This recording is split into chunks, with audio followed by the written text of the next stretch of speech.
प्रिय विद्यार्थियों, आज हम लोग सामाजिक अनुसंधान पर इस कक्षा में बात करेंगे। आप सब जानते होंगे कि जब से इस धरती पर मानव का आविर्भाव हुआ तब से लेकर कालांतर में समाज की अवधारणा आई और मनुष्य समाज में रहना पसंद करने लगा और इस समाज के माध्यम से उसके में आत्मीयता का विकास हुआ, सुख, शांति, समृद्धि और सबसे बड़ी बात सुरक्षा उसे प्राप्त हो सकी। इस समाज में रहते हुए मनुष्य ने जहाँ एक ओर व्यक्तित्व का विकास किया, वहीं दूसरी ओर सामाजिक गतिशीलता या सामाजिक विकास भी क्रमशः होने लगा।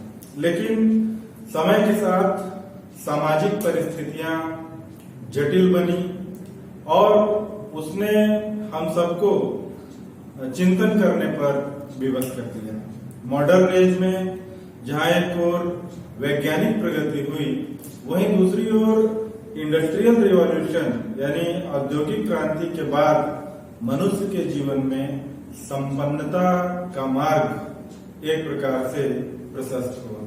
दूसरी ओर समाज में कुछ समस्याएं भी हमें दिखलाई पड़ती चली गईं।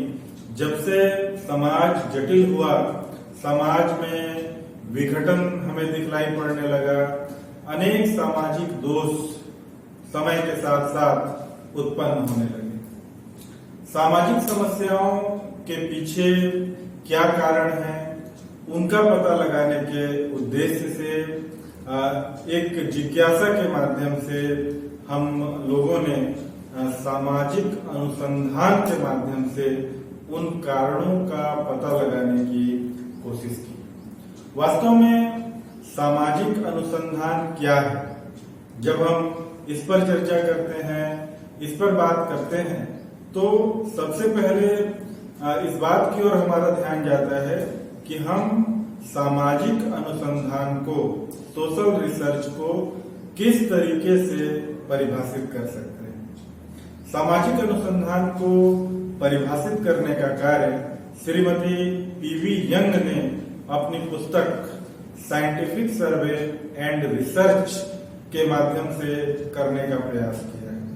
उन्होंने ये बताने की कोशिश की है कि सामाजिक अनुसंधान नए तथ्यों की खोज और पुराने तथ्यों के सत्यापन, उनके क्रमबद्ध पारस्परिक संबंध, कारणों की व्याख्या तथा उन्हें संचालित करने वाले प्राकृतिक नियमों के अध्ययन की एक सुनियोजित विधि है।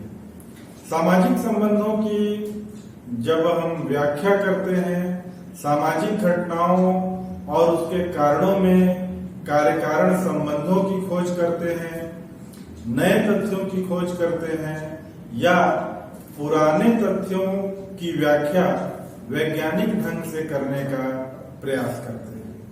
सामाजिक अनुसंधान में इन बिंदुओं को विशेष रूप से फोकस करने की कोशिश एक रिसर्चर के द्वारा की जाती है। सामाजिक अनुसंधान की प्रकृति क्या है?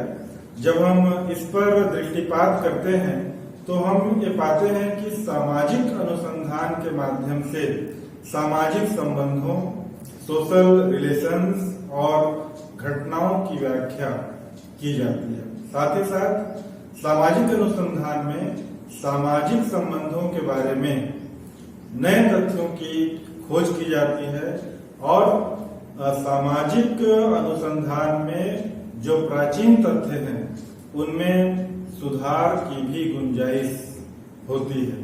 जो पुराने तथ्य हैं, समय के साथ आधुनिक संसाधनों के माध्यम से हम प्राचीन तथ्यों में सुधार करते हैं।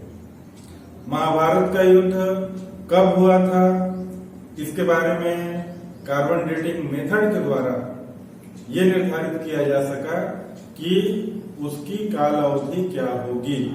साथ ही साथ महाभारत का वर्णन हमें नगरीय सभ्यता का आभास दिलाता है, जबकि पुरातात्विक अवशेष ये बताते हैं कि उस समय आर्य लोग ग्रामीण सभ्यता से नगरीकरण की ओर बढ़ रहे थे, यानी पूर्णतया नगरीकरण नहीं हुआ था, नगरीकरण की उस समय शुरुआत हुई थी। इस प्रकार अनेक ऐसे तथ्य हैं। हड़प्पा सभ्यता के बारे में जब तिथि निर्धारित करने की बात आती है, उसमें भी कार्बन डेटिंग मेथड की मदद ली जाती है, जिसके आविष्कर्ता अमेरिका के एक रसायन शास्त्री एफ लीविथ है। इस तरह मैं एक इतिहास के विद्यार्थी होने के नाते इतिहास के एग्जाम्पल बता रहा हूँ। अन्य सब्जेक्ट में भी, सोशल साइंस के अन्य सब्जेक्ट में भी जो प्राचीन तथ्य हैं उसमें रिसर्च के माध्यम से सुधार की जाती है।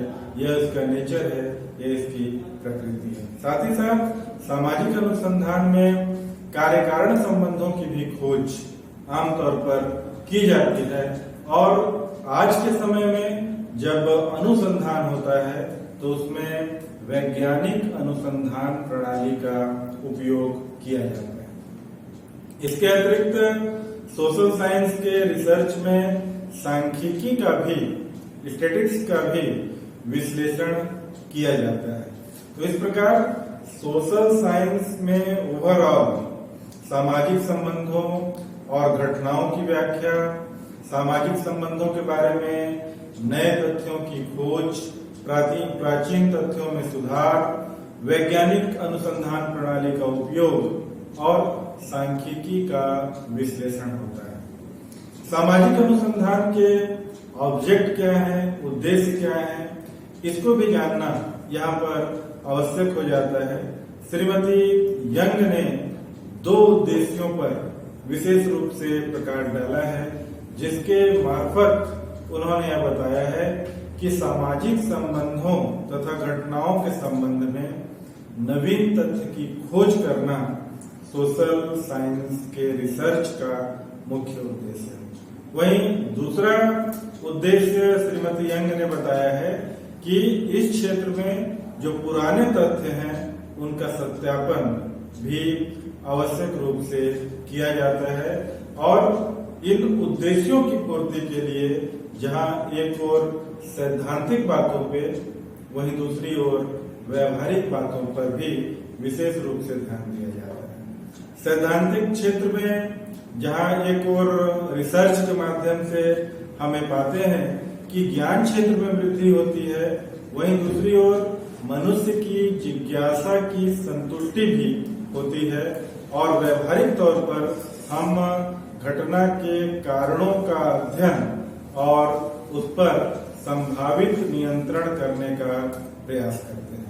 इस तरह समाज में सामाजिक समस्याओं के मद्देनजर सामाजिक अनुसंधान हमें एक नया चिंतन की ओर और नए मार्गदर्शन की ओर प्रेरित करने का कार्य करते हैं। Thank you.